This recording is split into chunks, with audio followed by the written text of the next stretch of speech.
कई बार लगता है कि ये सवाल आया कहाँ से आखिर। ऐसा लगता है पढ़े हुए हैं, ऐसा लगता है कि हमारे नोट्स में है। बहुत बार ऐसी चीजें होती हैं। तो जो छोटी छोटी चीजें होती हैं दोस्तों, जिनका कॉन्सेप्ट क्लियर नहीं होता है, इस वजह से हमारे कई सारे सवाल गलत हो जाते हैं। तो हम लोग कॉन्सेप्ट की बात करेंगे, बैकग्राउंड की बात करेंगे और समझते हुए सारी चीजों को एक ही वीडियो में समराइज कर लेंगे। तो हम शुरुआत कर रहे हैं दोस्तों हैदराबाद से, जो कि क्षेत्रीय शक्ति है। और क्षेत्रीय शक्तियों में जब भी हम बात करते हैं तो कई सारी चीजें आती हैं, जैसे हैदराबाद, अवध, मैसूर, सिख, जाट, कर्नाटक, केरल, राजपूत राज्य जितने भी हैं वो सब क्षेत्रीय राज्यों में आते हैं। क्षेत्रीय राज्य क्या है कि जैसे कि भारत में जब केंद्रीय शक्ति रही है, जैसे मुगल हैं, सल्तनत हैं, तो पूरे भारत को एक सूत्र में बांध के रखे थे। लेकिन जैसे ही शक्ति कमजोर होती है, वैसे ही जो छोटे छोटे राजा होते हैं वो अब अपना अपना राज्य घोषित कर देते हैं, अपनी अपनी टेरिटरी बना लेते हैं कि हमारा ये राज्य है। तो उन्हीं को बोलते हैं क्षेत्रीय राज्य। क्षेत्र में कई राज्य हो गए। ठीक है। तो आज हम शुरुआत कर रहे हैं हैदराबाद से। तो हैदराबाद की शुरुआत करेंगे, जिसमें हम इसकी पृष्ठभूमि की बात करेंगे और शुरुआत करते हैं इसी से। देखो, हैदराबाद कब से कब तक रहता है? वैसे 1724 से शुरुआत होता है स्वतंत्र रूप से, और ये चलता है 1798 तक। ये इसलिए 98 तक माना जाता है क्योंकि उस टाइम सहायक संधि पर हस्ताक्षर हो जाते हैं। लेकिन बाद में 1948 तक हैदराबाद रहता है, लेकिन वो उतने पावरफुल, उतने स्वतंत्र नहीं रहते हैं जितना कि ये इन 1724 से 1798 के ड्यूरेशन में रहते हैं। अब हम पृष्ठभूमि की बात करते हैं। इसमें क्या पृष्ठभूमि रही? तो ये दोस्तों समय है मुगल काल के औरंगजेब का।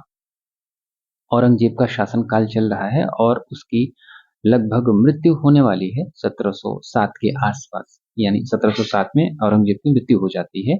उसके बाद जितने भी मुगल शासक आते हैं, यानी औरंगजेब के जितने भी उत्तराधिकारी आते हैं, वो उतने मजबूत नहीं रहते हैं जितने कि मुगल काल के रहे हैं, जैसे अकबर, शाहजहां और औरंगजेब रहे।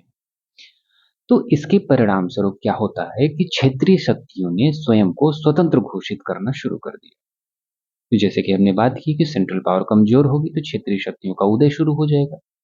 तो इसी प्रकार 18वीं शताब्दी के प्रारंभ आरंभ में भारत में कई क्षेत्रीय शक्तियों का उदय हुआ, जिसको हम लोग इस तरीके से देख सकते हैं। आपकी स्क्रीन पे रहा ही। ठीक है। अब हम इसमें से हैदराबाद की बात कर रहे हैं। हाँ, ये औरंगजेब की मृत्यु हो जाती है, थोड़ा सा यहाँ पे है, और कमजोर कमजोर उत्तराधिकारी आते हैं, जिनके चलते मुगल केंद्रीय सत्ता कमजोर हो गई। परिणाम स्वरूप क्या हुआ? क्षेत्रीय शक्तियों का उदय हुआ, जिसमें हैदराबाद आ गया। हैदराबाद की हम बात कर रहे हैं। स्वतंत्र शासक कौन बना, कैसे बना? तो जो स्थापना से जुड़े प्रमुख तथ्य हैं हैदराबाद से, वो शुरुआती तौर पे देखेंगे 1589 ईस्वी तक। 89 ईस्वी की बात है, यानी 1589 में गोलकुंडा के कुतुब शाही शासक रहे हैं दोस्तों। गोलकुंडा के इन्होंने जो गोलकुंडा के कुतुब शाही शासक रहे हैं, कुली कुतुब शाह, इन्होंने मूसी नदी के किनारे हैदराबाद नगर की स्थापना की थी। और अगर शुरुआत में इसकी बात करेंगे तो शुरू में इसका नाम, हैदराबाद का नाम क्या था? भाग्यनगर था। अब समय आगे बढ़ता है और 1687 ईस्वी में 1687 में औरंगजेब ने गोलकुंडा को अपने अधीन कर लिया। ठीक है। गोलकुंडा को जब अपने अधीन कर लेता है औरंगजेब, तो इसका नाम देता है दक्कन सूबा। दक्कन सूबा हैदराबाद को ही बोलते हैं, लेकिन हैदराबाद के नाम के पहले ही दक्कन सूबा इसको बोला जाता था। यानी मुगल काल में दक्षिणी भाग को अगर कहा जाए तो दक्कन बोला जाता था, दक्कन सूबा कह सकते हैं, इसको बोला जाता था। ठीक है। अब दक्कन सूबा, इसमें दक्षिण भारत के मुगल सूबेदार, यहाँ पे एक वायसराय नियुक्त करता था। कौन? ये मुगल काल के जो शासक होते थे, दक्कन सूबे में एक वायसराय नियुक्त करते थे। ठीक है। और उस समय मुगल शासकों द्वारा दक्कन सूबे पर अपना एक वायसराय नियुक्त तो किया जाता था, लेकिन साथ ही दक्षिण भारत में 6 मुगल सूबे शामिल हो गए थे। दक्कन के जो प्रमुख सूबे थे वो इस प्रकार हैं। पहला क्या है? पहले 3 की बात करते हैं। बरार, बीजापुर, हैदराबाद, और 3 ये हैं खानदेश, औरंगाबाद, गोलकुंडा। 3 मतलब ये 6 हैं टोटल। इनको याद करने के नाते हमने अलग रखा था BBH और KAG, मतलब बी से बरार, बीजापुर, हैदराबाद। हैदराबाद को दोस्तों दारुल जिहाद भी बोला जाता था, दारुल जिहाद। और KAG की बात आती है खानदेश, औरंगाबाद और गोलकुंडा की बात आती है। ठीक, ये सारी चीजें हम लोग इसमें समझ लिए। आगे चलते हैं। अगली बात है दोस्तों कि हैदराबाद में जो जब औरंगजेब की मृत्यु हो जाती है, मृत्यु के बाद जुल्फिकार खान ने इस सूबे को एक शिया राज्य में तब्दील करने की कोशिश की थी।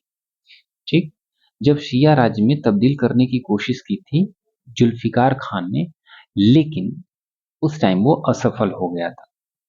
और वहीं 1713 में मुगल जो शासक रहे हैं वो फर्रुखसियर रहे। 1713 में मुगल शासक रहते हैं फर्रुखसियर, और फर्रुखसियर ने निजाम उल मुल्क को दक्कन का सूबेदार बनाया था। जब उन्होंने सूबेदार बना के भेजा, तो जब 1722 से 24 के बीच में मोहम्मद शाह ने उसे वजीर बना लिया, यानी इसको निजामुल मुल्क को मोहम्मद शाह रंगीला, क्योंकि फर्रुखसियर के बाद मोहम्मद शाह रंगीला शासक बनता है और उसे अपना वजीर बना लेता है। लेकिन दरबार में षड्यंत्र होता रहता है, तो इस वजह से निजामुल मुल्क दक्कन आ जाता है, दक्कन यानी हैदराबाद आ जाता है, भाग्यनगर आ जाता है उस टाइम की। फिर आगे बढ़ती है बात, स्वतंत्रता की तरफ चलते हैं। तो जब आता है दक्षिण में निजामुल मुल्क, तो 1722 से 24 के मध्य मुगल शासक मोहम्मद शाह ने जब बनाया था वजीर, उसके बाद जब आ जाता है, तो यहाँ पे जो मुगल गवर्नर था मुबारिज खान था यहाँ पे। तो मुबारिज खान था, लेकिन जब निजामुल मुल्क यहाँ आया और अपना राज्य विस्तार करने की कोशिश की, तो उसने विरोध किया। किसने? मुबारिज खान ने। तब इन दोनों के बीच, यानी मुबारिज खान कौन था? मुगल गवर्नर था, दक्कन का वायसराय था। अब इन दोनों के बीच में, यानी निजामुल मुल्क के बीच में और मुबारिज खान के बीच में एक युद्ध होता है, जिसको शकर खेड़ा का युद्ध बोलते हैं। शाकर खेड़ा लिखा हुआ है, शकर खेड़ा भी बोलते हैं, शकर खेड़ा अक्सर ये लिखा हुआ मिलेगा। ये युद्ध होता है 11 अक्टूबर 1724 में। शकरखेड़ा महाराष्ट्र में है, इसी स्थान पर युद्ध होता है। मुबारिज खां हार जाता है, निजामुल मुल्क जीत जाता है और स्थापना करता है हैदराबाद की। हैदराबाद की स्थापना करता है और 1725 में अपनी राजधानी हैदराबाद रखता है। और इस प्रकार देखें अगर, तो हैदराबाद में स्वतंत्र राज्य की स्थापना किसने की थी? तो निजामुल मुल्क ने स्वतंत्र राज्य की स्थापना की थी। अब आगे चलते हैं। निजामुल मुल्क की कई बार सवाल आते हैं, जैसे कि इसका मूल नाम क्या था? तो दोस्तों इसका मूल नाम तो था कमरुद्दीन सिद्दीकी, लेकिन इसको औरंगजेब ने चिंग्लिज खां कहा था। औरंगजेब ने कहा चिंग्लिज खां, और वहीं फर्रुखसियर कहता है निजाम उल मुल्क, फिर मोहम्मद शाह कहता है आशफ जहां। यानी औरंगजेब कहता है चिंग्लिज खां, फर्रुखसियर कहता है निजामुल मुल्क, मोहम्मद शाह कहता है आसफ जहां, लेकिन मूल नाम क्या था निजामुल मुल्क का? कमरुद्दीन सिद्दीकी। आगे चलते हैं। तो आगे की बात आती है, मोहम्मद शाह ने जो उस समय देखा कि ये स्वतंत्र रूप से यहाँ पे बैठ गया है, तो उतने मजबूत नहीं होते थे मुगल बादशाह, क्योंकि उत्तराधिकारी बड़े कमजोर थे। तो मोहम्मद शाह ने 1725 ईस्वी में इसको मान्यता दे दी, यानी इसकी स्वतंत्रता को मान्यता दे दी और अपना वजीर नियुक्त कर दिया। चलो ठीक है, मतलब कुछ करना नहीं है, लड़ाई नहीं कर सकते, तो इससे बढ़िया बोल के कहते हो कि ये मेरा वजीर है, आज से यही रहेगा दक्कन में। और आसफ जहां या आसफ शाह की उपाधि दे दी। वैसे आसफ जहां की उपाधि दी थी, ठीक है, ये उपाधि मिल जाती है और दक्कन का मुगल वायसराय नियुक्त होता है। हैदराबाद राजधानी बनाई जाती है। हैदराबाद की स्थापना होती है, निजामुल मुल्क ने हैदराबाद को अपनी राजधानी बनाई, हमने बात कर ली थी। इसमें थोड़ी सी और बात दोस्तों कि जब 1724 में निजामुल मुल्क ने हैदराबाद में आसफ जाही वंश की स्थापना की, जो कि 1948 तक यह वंश बना रहा था। तो इसका प्रथम निजाम जो था आसफ जहां प्रथम था। आसफ जहां प्रथम था। क्यों आसफ जहां प्रथम?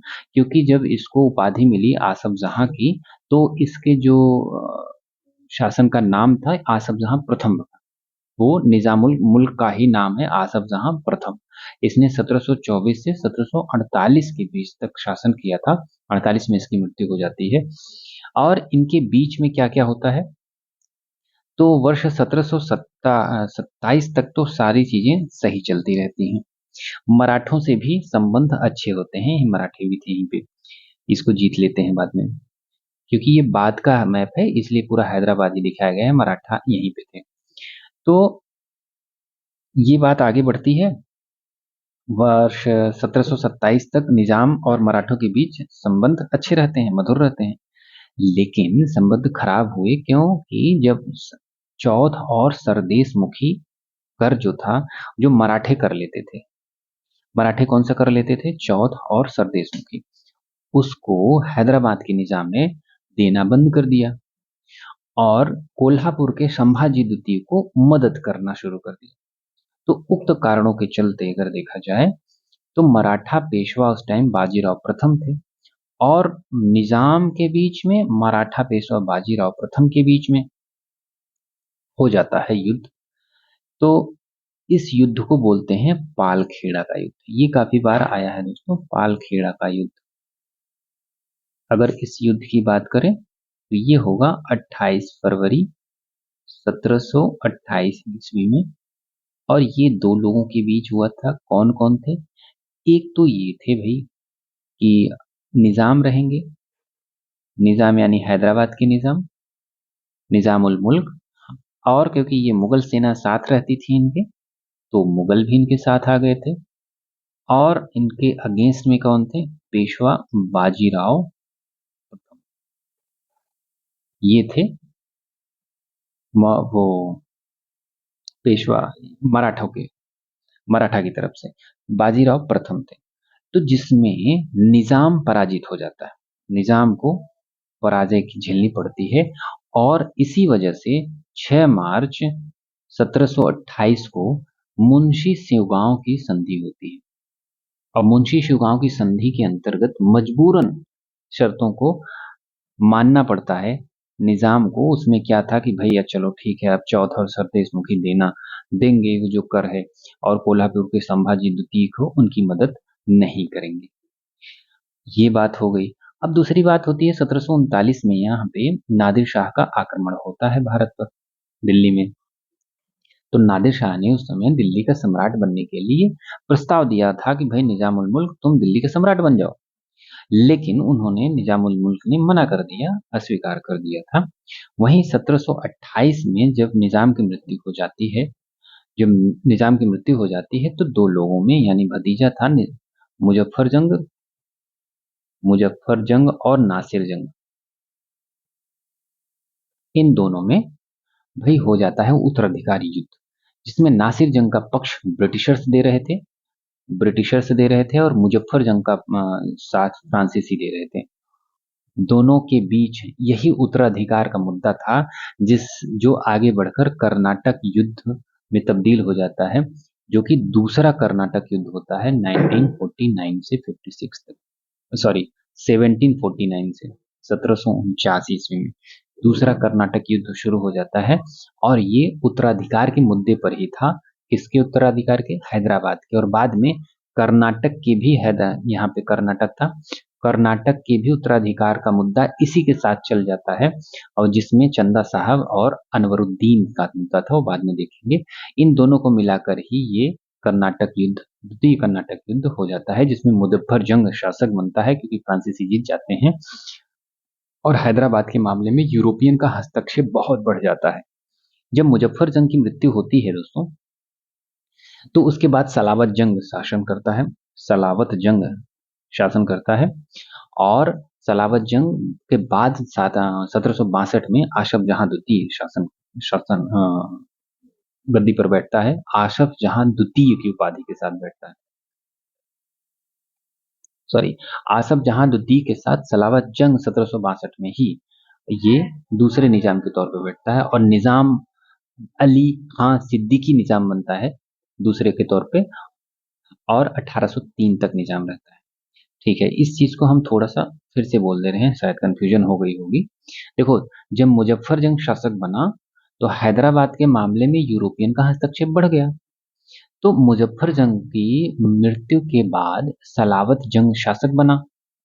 सलावत जंग के बाद 1762 में आसफ जहां द्वितीय की उपाधि के साथ दूसरे निजाम के रूप में निजाम अली खां सिद्दीकी निजाम बनता है, जो 1803 तक रहता है। ठीक है, 1803 तक रहता है। इस समय मैसूर और मराठा मजबूत हो गए थे और मुगल बिल्कुल कमजोर हो गए थे यहाँ पे थे, और हैदराबाद में ब्रिटिश का हस्तक्षेप काफी बढ़ गया था। ब्रिटिशर्स का हस्तक्षेप काफी बढ़ गया था। ओके, जब बढ़ गया था तो हैदराबाद और कमजोर हो गया। उक्त कारणों के चलते बाद में क्या होता है दोस्तों, कि जब सितंबर 1798 में वेलिजली की सहायक संधि के साथ ही हस्ताक्षर करवा लिया जाता है और हैदराबाद पहला राज्य बन जाता है जो सहायक संधि पर हस्ताक्षर करता है, यानी पहली रियासत बनती है। कौन सी रियासत थी पहली? वो हैदराबाद ही थी जो सहायक संधि पर हस्ताक्षर करती है।